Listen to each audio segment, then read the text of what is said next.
பெண்கள ஏன் நபி ஆக்கல? அப்டின்னா, அல்லாஹ் அறிந்தவன்.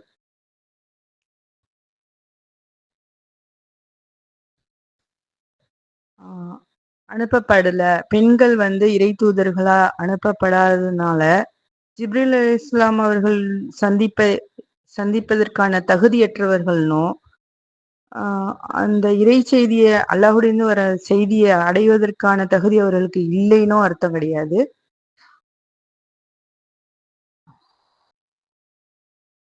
மூசா நபி அவர்களுடைய தாயாருக்கு அல்லாஹ் வஹி அனுப்புனான். ஆ நீங்க பயப்படாதீங்க. உங்க குழந்தைய வந்து உங்களால வச்சுக்க முடிஞ்சா வச்சுக்கங்க. இல்லாட்டி ஆத்துல பேழையில விட்டுடுங்க. நிச்சயம் உங்க குழந்தை உயிரோட இருக்கும். அவன் ஒரு பிற்காலத்துல ஒரு தூதரா வருவான். ஆ அப்படின்னும், அவனுடைய நீங்களும் இருப்பீங்கன்னும் நம்பிக்கை கொடுத்தான்.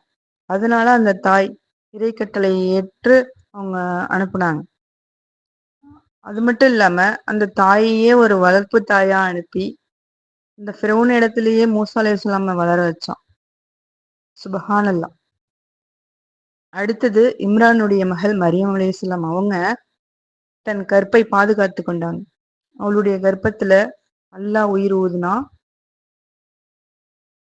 இறைவனுக்கு முற்றிலும் வழிபட்டவங்களா அவங்க இருந்து, தூது தூது பணிலாம் இல்ல. தூது தூது பணிக்கு தகுதியானவங்க அப்படின்னு சொல்ல முடியாது. ஆனா அதே நேரத்துல பலகீனம். பெண்கள்னா பலகீனம்.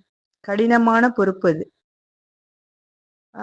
மத நம்பிக்கைய சீர்படுத்துறதுன்னா, அது ஒரு சாதாரணமா ஒரு சின்னதா யாராவது ஒரு முடிவு எடுத்துட்டாங்கன்னாலும், அத மாத்துறது கொஞ்சம் கஷ்டம். ஆனா இது வந்து இறை தூதர்கள் மக்களின் மத நம்பிக்கையே சீர்படுத்துறது. அது எப்படி ஆ சமுதாயத்துல புரையோடி இருக்கிற தீமைய கலைக்கிறது. அதுல எவ்வளவோ கொலை இருக்கு, கொள்ளை இருக்கு, விபச்சாரம், சூதாட்டம். அந்த தீமையை எதிர்த்து நம்ம பிரச்சாரம் செய்யணும்னா, அது பெண்ணால எப்படி ஒரு சாத்தியமாகும்?